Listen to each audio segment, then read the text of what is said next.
దావోస్లో ఇటీవల తెలంగాణకు పెట్టుబడులు అందరినీ ఆకర్షించిన విషయం తెలిసిందే.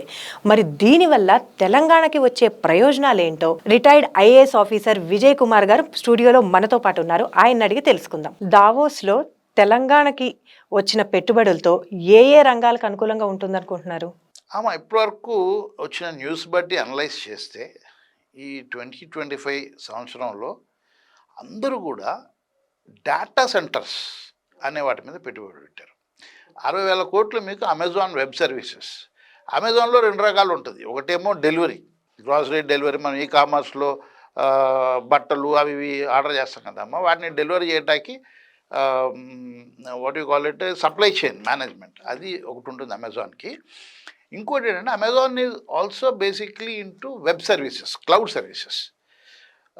బ్యాంకింగ్ రంగంలో ఉన్న అన్ని బ్యాంక్స్ వాళ్ళు కూడా వాళ్ళ సొంత డేటా సెంటర్స్ పెట్టుకోవటం, కానీ ఆల్రెడీ స్పెషలిస్ట్ డేటా సెంటర్ పెడితే దాంట్లో వాళ్ళ డేటా పెట్టుకొని యూజ్ చేసుకోవటం అనేది రివాజు.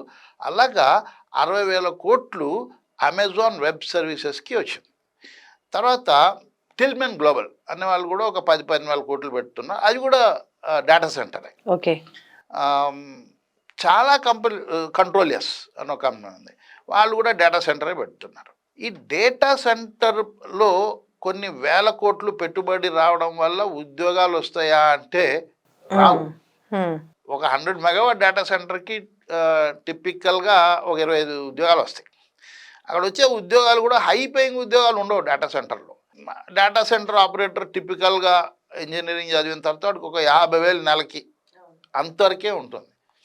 సో ఇప్పుడు ఒక 60,000 కోట్లు డేటా సెంటర్ అంటే అట్ ది మోస్ట్ 1,000 ఉద్యోగాలు, అంతకంటే ఎక్కువ అవకాశం ఉండదు.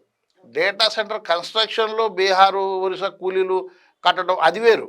కన్స్ట్రక్షన్ అయిపోయాక ఆపరేషన్లోకి వచ్చాక చాలా తక్కువ ఉద్యోగాలు ఉంటాయి డేటా సెంటర్లు. వచ్చిన పెట్టుబడులు మోస్ట్లీ డేటా సెంటర్కే వచ్చాయి.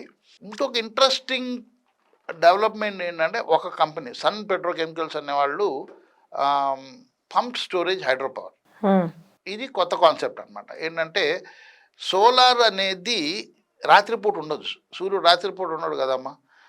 మరి అంతా సోలారు విండ్ ఎనర్జీ లోకి వెళ్తే రాత్రిపూట ఎలాగా మనకి పవర్ సప్లై అవుతుంది? స్టోర్ చేయాలి. సూర్యరశ్మిని స్టోర్ చేయలేం కదా. అందుకనే పగటిపూట సూర్యరశ్మితో ఉత్పత్తి చేసిన ఎలక్ట్రిసిటీతోని నీటిని కింద నుంచి పైకి పంప్ చేస్తారు. ఓకే. రాత్రిపూట పైన నీటిని కిందికి వదిలి హైడ్రోథర్మల్ పవర్ ఉత్పత్తి చేస్తారు. దాన్ని పంప్ స్టోరేజ్ హైడ్రో పవర్ అంటారు.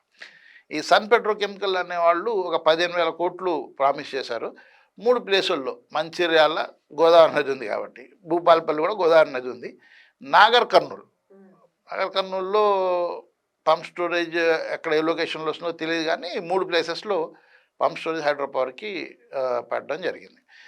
మిగతావన్నీ చూస్తే సాఫ్ట్వేర్ రంగంలో పెట్టుబడులు పెట్టినవి మన ఇండియన్ కంపెనీసే మెయిన్గా, ఇన్ఫోసిస్, విప్రో, హెచ్సిఎల్.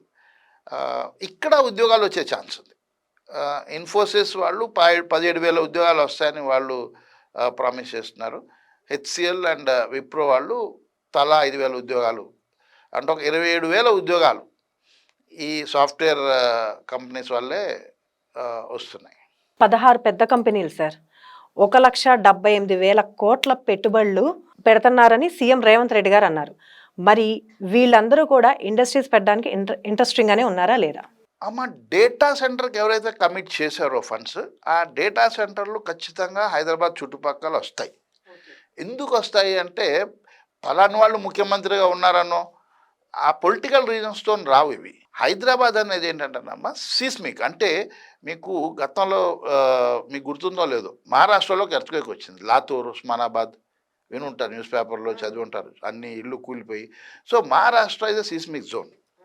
అట్లాగే ఢిల్లీలో కూడా భూకంపం వచ్చింది అని చెప్పేసి మనం వార్తలు చూస్తుంటాం. సో అలాగే బెంగాల్ చూసామనుకోండి, నదులు ఉంటాయి, గంగా నది, బ్రహ్మపుత్ర, ఇవన్నీ నదులు ఉంటాయి. సో డేటా సెంటర్ అనేది ఒక స్టేబుల్ ప్లేస్. భూకంపాలు, వరదలు ఇలాంటివి రాని ప్రాంతంలో పెడతారు జనరల్గా. ఒక 40-50 కిలోమీటర్ల దూరంలో సిటీకి పవర్, ఎల్సిటీ ఉంది, రోడ్లు ఉన్నాయి, భూకంపాలు రావు అనే ప్రాంతంలో డేటా సెంటర్లు ఎస్టాబ్లిష్ చేయడం జరుగుతుంది. కాబట్టి అందరూ కూడా హైదరాబాద్ని ఎందుకు ఎంచుకుంటున్నారు అంటే it's a geological reason. The reason is geology. It's in a earthquake free zone. ఇక్కడ డేటా సెంటర్ పెడితే భూకంపాలు వచ్చి డేటా సెంటర్ పోతుంది, డేటా లాస్ అవుతుంది అనే భయం ఉండదు కాబట్టి అమెజాన్ చూడండి 60,000 కోట్లు ఇక్కడ డేటా సెంటర్ కోసం ఖర్చు పెడుతున్నారు. It's a stable place. Control yes, తర్వాత టిల్మెన్ గ్లోబల్ వాళ్ళు కూడా డేటా సెంటర్కే. ఎర్త్ క్వాక్స్ ఎక్కువ ఉండవు కాబట్టి, ఉండదు కాబట్టి, రాదు కాబట్టి ద మెయిన్ రీజన్ అంటారు మీరు. Reason for data centres coming in to Hyderabad. ఇంకోటి అడగవచ్చు మీరు ఏంటంటే ఇప్పుడు ఎందుకు డేటా సెంటర్ల మీద ఇంత ఇంట్రెస్ట్ వచ్చింది, గతంలో ఎందుకు రాలేదు? ఈ గత 2-3 సంవత్సరాల నుంచి డేటా సెంటర్ ఎందుకు ఇంపార్టెంట్ అంటే ఆర్టిఫిషియల్ ఇంటెలిజెన్స్.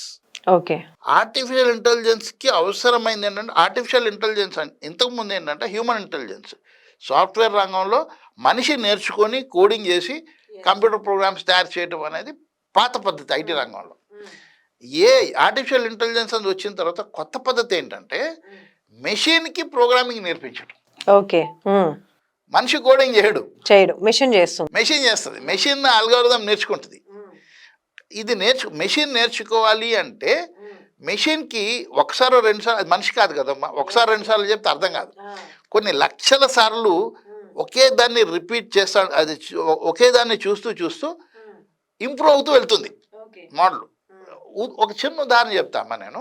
ఇప్పుడు మనిషికి, చిన్న పిల్లోడికి 2 బొమ్మలు చూపిస్తాం. ఒక్కొక్క బొమ్మ పిల్లి బొమ్మ. ఇది కుక్కేదిరా పిల్లేదిరా అంటే 2 సంవత్సరాల పిల్లోడు చెప్పగలుగుతాడు కదమ్మా. అవును.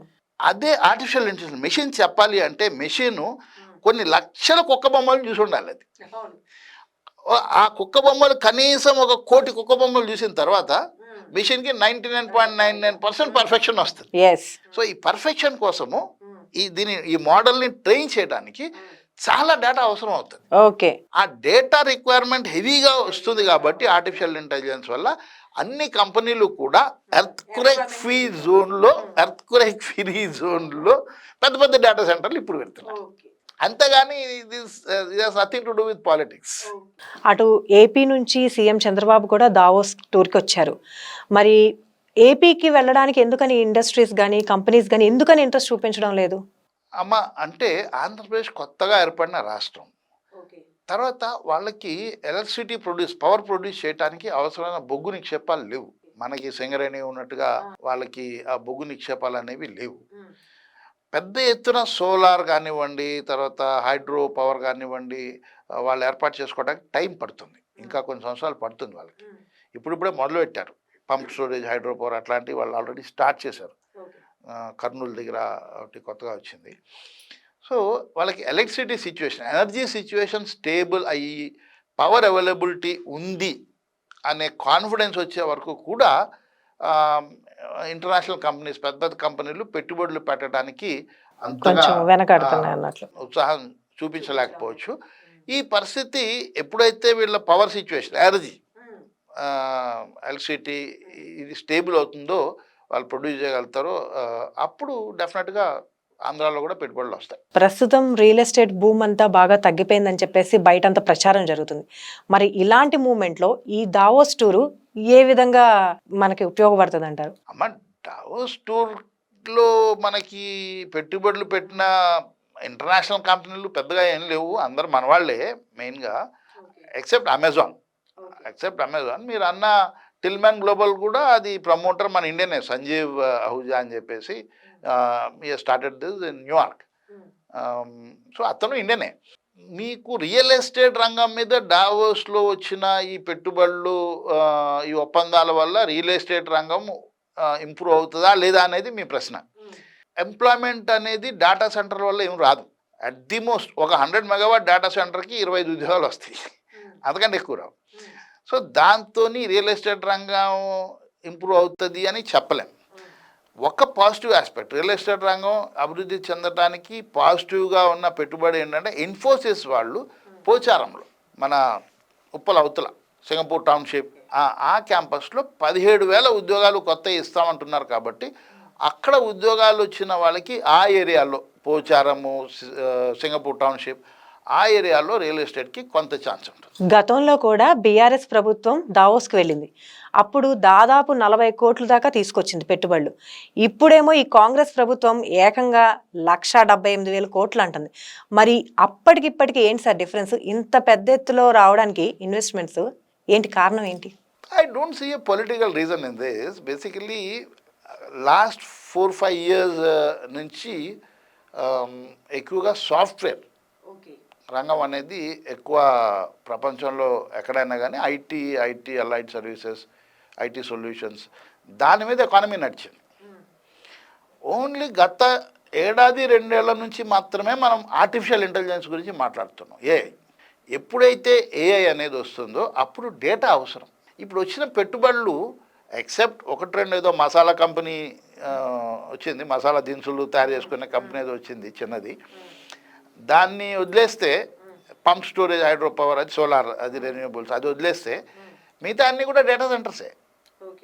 సో ఇప్పుడు వచ్చిన పెట్టుబడికి I don't see a very serious political reason. It's an economic reason. Basically artificial ఇంటెలిజెన్స్కి డేటా సెంటర్లు అవసరం కాబట్టి, హైదరాబాద్ చుట్టుపక్కల భూకంపాలు రావు కాబట్టి ఇక్కడ పెట్టుబడులు వచ్చాయి. ఎంప్లాయ్మెంట్ ఎక్కువగా ఉండాలంటే ఏ రంగంలో వస్తుందంటారు మీ ఉద్దేశం ప్రకారం? మన ఎకానమిస్టులు ఏమని చెప్తారంటే సర్వీసెస్ రంగం అంటే 3 రంగాలు ఉంటాయి. ఒకటి అగ్రికల్చర్, రెండోది ఇండస్ట్రీ మ్యానుఫ్యాక్చరింగ్, మూడోది సర్వీసెస్. సర్వీసెస్ రంగము ఎక్కువగా ఉంటే అది డెవలప్ అయిన ఎకానమీ.